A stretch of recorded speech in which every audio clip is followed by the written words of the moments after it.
Elijah Moore in the open. 10-5, home run. Rolling, throwing, touchdown. John Franklin Myers blasted up the middle. On this Thanksgiving week, the Jets head south to Houston looking to feast on the Texans.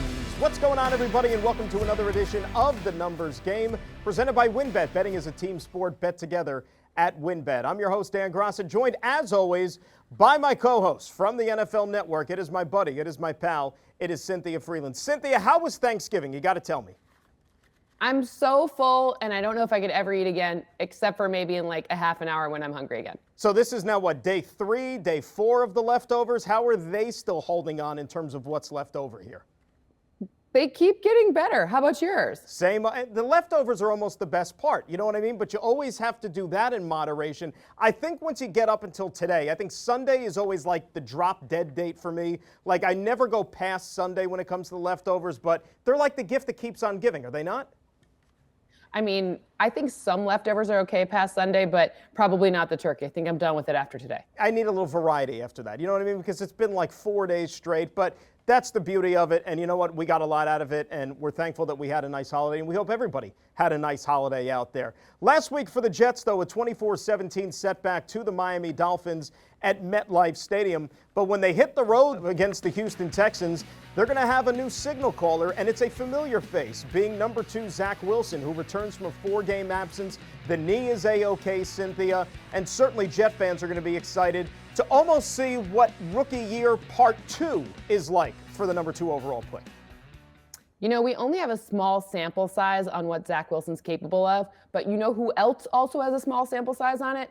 The Texans defense, which means there's lots of opportunities for a little bit of tricks, a little bit of, all of the different things that we can see that we don't know because we don't know what's been going on in practice, and the Texans don't either. So a lot of ways in order to exploit a mismatch with the Texans defense that has been very vulnerable. No doubt about it. And think about it. Zach Wilson's had a chance to sit and watch 3 quarterbacks take the reins while he was still recuperating. And one of the guys that he's going to have at his disposal is, of course, the rookie wideout, Elijah Moore. 8 catches, 141 yards, and a 62-yard catch and run for a score against the Miami Dolphins. Last 4 games, Cynthia, how about 24 receptions for 346 yards and 4 TDs? You're starting to see the second-round pick really come into his own. He's really fun to watch. Last week on that catch and run, Next Gen Stats shows that he reached a speed of 20.48 miles per hour. That's very fast. He was also PFF's highest graded receiver of the week. So these are really good opportunities to exploit. Now, if you add that together with the other pass catchers, maybe one that this quarterback has a little more experience throwing to, like Corey Davis, which we saw before he was injured, that could be even better for everyone because now who's the secondary going to choose to cover? And that secondary has been very vulnerable. All right, let's get into our first prop bet of the show here. And yes, it relates to Elijah Moore, who we were just talking about there. How about over under 70 yards receiving for the rookie against the Houston Texans? What do you think? I think it's more than that. I think Elijah Moore. Now, look, it's possible that the other receivers will be the beneficiary of Moore being so really excellent last few games because maybe they'll be on him or bracket him. However, I think he figures out how to escape their coverage, and I think he has a touchdown to go along with more than 70 yards. Keep the touchdown streak going. I agree with you. A little bit of an over there as well. Houston, they allow over 250 yards passing a game. Remember, Ryan Tannehill threw for a lot of yards last week, over 300 as a matter of fact, against them, but was done in by the turnovers there. I know there's a little bit of rust factor I think you have to expect from Zach in missing about a month, but I think Elijah's going to continue his streaky ways here and go over that 70 yards receiving. When we come back here on this edition of The Numbers Game, we will flip to the other side of the football. We'll talk about the defense as it pertains to this upcoming opponent, the Houston Texans. More of The Numbers Game presented by WynnBET. Betting is a team sport. Bet together at WynnBET. People think betting is about what you know. It's also about who you're with. And with the WynnBET sports betting and casino app, you bet with Wynn. Ben, look at this. Look at this. New York plus 3.5 at home. They're 44-22. Greg, no New York bets. Hey! Hope you didn't bet on Boston. Shaq, did you bet on Boston? I went with Greg on this one. He has a whole system. Big payout, big payout, big payout, big payout. Ooh. Greg, Yes? What is the Greg system? I pick by color mostly. And welcome back to The Numbers Game presented by WynnBET. Betting is a team sport. Bet together at WynnBET.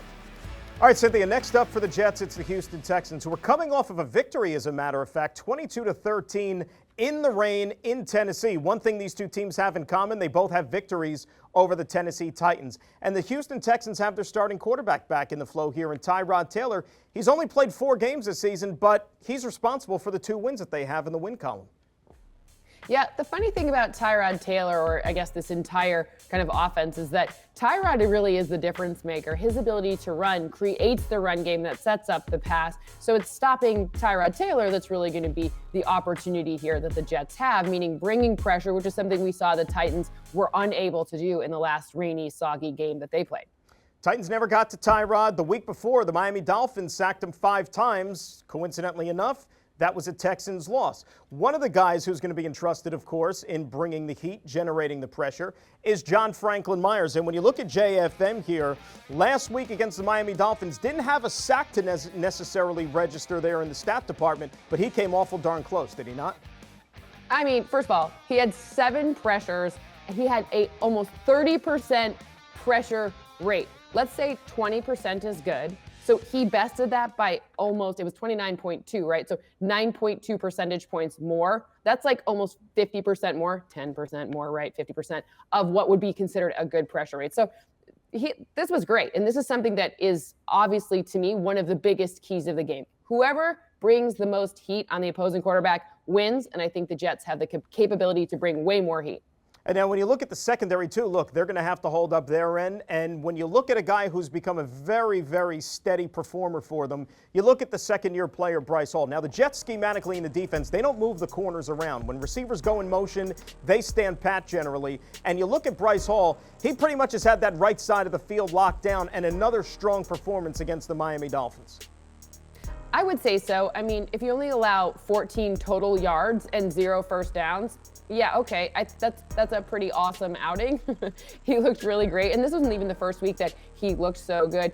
The whole point here is that you don't really want to throw to his coverage. He's become a guy that you just throw away from, so it's really cool to see that. He's looking like a 5th-round steal from the 2020 draft. And this is a guy you think about. You know, he suffered that really nasty injury in his last year at Virginia. So his rookie season was cut in half, and his draft stock fell a little bit here. Jets look like they're going to be the beneficiaries here moving forward. And he only played half a season last year. We're a little more than halfway this year. This is almost like his first full season when you add it all up as an NFL player. And the future looks extremely bright for Bryce Hall in that Jets secondary.